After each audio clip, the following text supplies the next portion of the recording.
Shalom, selamat pagi anak-anak terkasih. Bagaimana kabar kalian hari ini? Semoga anak-anak senantiasa sehat dan selalu semangat belajar dari rumah.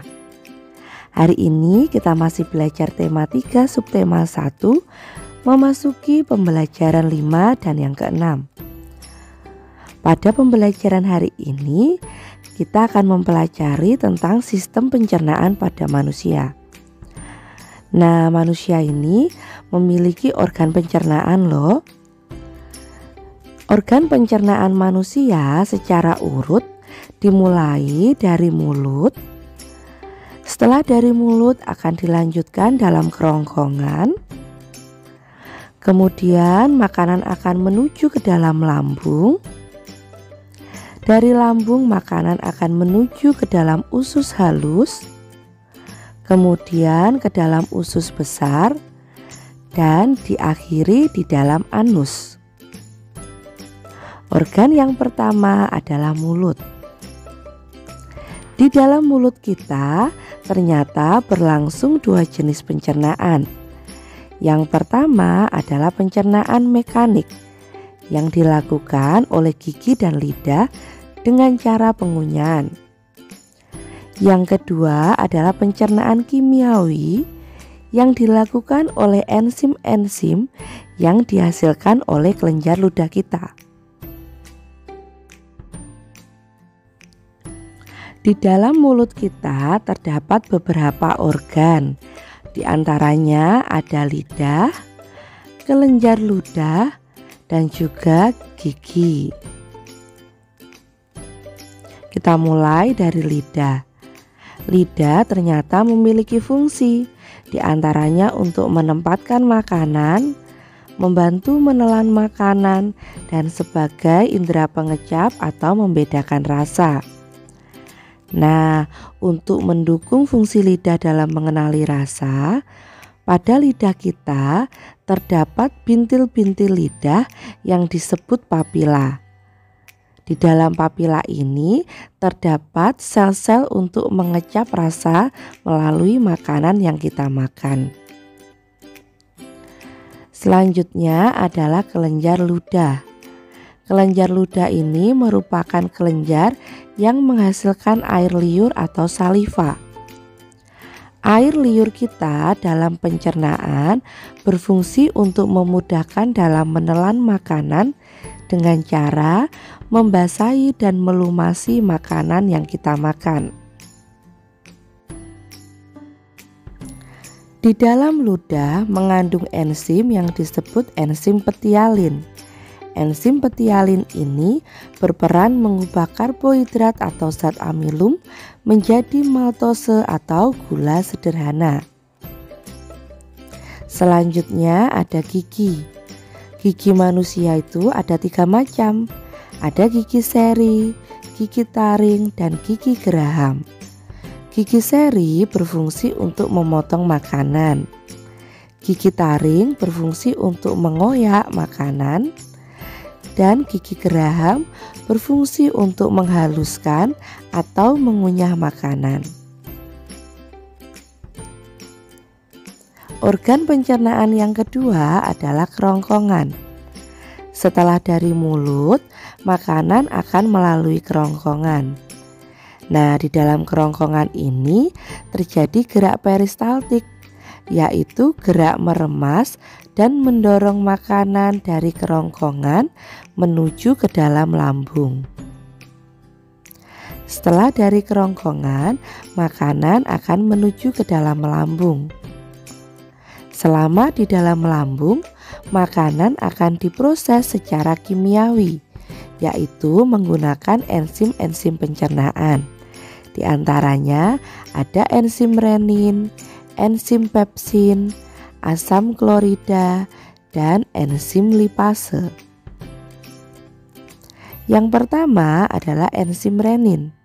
Enzim renin ini hanya dimiliki oleh bayi. Fungsinya untuk mengendapkan protein susu dari air susu ibu. Yang kedua adalah enzim pepsin yang berfungsi memecah protein menjadi pepton. Yang ketiga ada asam klorida atau HCl. Fungsinya untuk membunuh kuman penyakit yang masuk bersamaan makanan. Yang keempat adalah enzim lipase, berfungsi memecah lemak menjadi asam lemak dan gliserol. Setelah dari lambung, makanan dibawa dalam usus halus. Di dalam usus halus ini terjadi penyerapan sari-sari makanan. Setelah dari usus halus, makanan menuju ke dalam usus besar. Pada usus besar terjadi penyerapan air dan garam mineral. Pada usus besar ini terdapat bakteri baik yang bernama Escherichia coli yang berperan dalam pembusukan sisa-sisa makanan. Organ pencernaan yang terakhir adalah anus. Anus ini merupakan saluran akhir dari pembuangan sisa-sisa makanan. Nah, sekarang kalian telah mengetahui tentang organ pencernaan pada manusia, dimulai dari mulut, kerongkongan, lambung, usus halus, usus besar, dan diakhiri di anus. Dengan mempelajari organ pencernaan pada manusia, kalian akan belajar untuk lebih mengenal dan memahami tentang organ pencernaan kita, sehingga kita bisa lebih berhati-hati dan menjaga kesehatan organ pencernaan kita. Beberapa cara untuk menjaga kesehatan organ pencernaan adalah dengan makan makanan bergizi tinggi serta tidak melewatkan sarapan. Nah, gambar yang nampak pada video ini merupakan contoh dari iklan layanan masyarakat. Sebelumnya kalian telah belajar tentang iklan. Namun, apakah kalian tahu apa sih yang dimaksud dengan iklan layanan masyarakat? Iklan ini merupakan iklan yang bertujuan untuk memberikan anjuran, informasi, atau keterangan tentang suatu hal. Pada iklan yang pertama, di sini memberikan informasi bahwa ikan mengandung gizi tinggi, sehat, dan juga memiliki rasa yang enak. Sedangkan pada iklan kedua, menganjurkan kita untuk melakukan sarapan sehat yang bisa kita lakukan sebelum jam 9. Nah, itu tadi tentang iklan layanan masyarakat.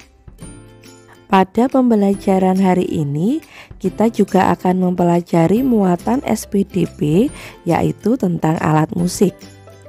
Seperti yang kalian tahu, Indonesia merupakan negara yang kaya akan budaya serta adat istiadat. Salah satu kekayaan budaya kita adalah alat musik daerah. Beberapa alat musik daerah ada angklung dari Jawa Barat yang dimainkan dengan cara digoyangkan. Alat musik daerah selanjutnya ada gamelan dari Jawa Tengah yang biasa dimainkan dengan cara dipukul. Gamelan ini terdiri dari beberapa macam. Ada bonang, ada saron, dan sebagainya. Alat musik yang ketiga ada sasando yang merupakan alat musik dari NTT yang dimainkan dengan cara dipetik. Kemudian ada alat musik kolintang dari Minahasa, Sulawesi Utara yang dimainkan dengan cara dipukul. Selain keempat alat musik tersebut, masih ada banyak alat musik di daerah lain. Alat musik ternyata dibedakan menjadi 3 berdasarkan fungsinya. Ada alat musik ritmis, alat musik harmonis, dan alat musik melodis. Alat musik ritmis adalah alat musik yang tidak bernada. Contohnya saja triangle, tamborin, maracas, dan kongo. Alat musik harmonis adalah alat musik yang digunakan untuk memperindah suatu lagu atau menjadi pengiring dari melodi atau musik. Contohnya sasando, kecapi, rebab, gitar, biola, harpa, dan sebagainya. Sedangkan alat musik melodis adalah alat musik yang memiliki irama atau nada. Contohnya saja angklung, bonang, seruling, pianika, harmonika, dan saksofon. Nah, demikian pembelajaran kita pada hari ini. Kalian telah mempelajari tentang organ pencernaan manusia, iklan layanan masyarakat, serta alat musik daerah. Sampai bertemu lagi pada pembelajaran selanjutnya. Tetap semangat belajar, jaga kesehatan, Tuhan memberkati. Selamat pagi, Shalom.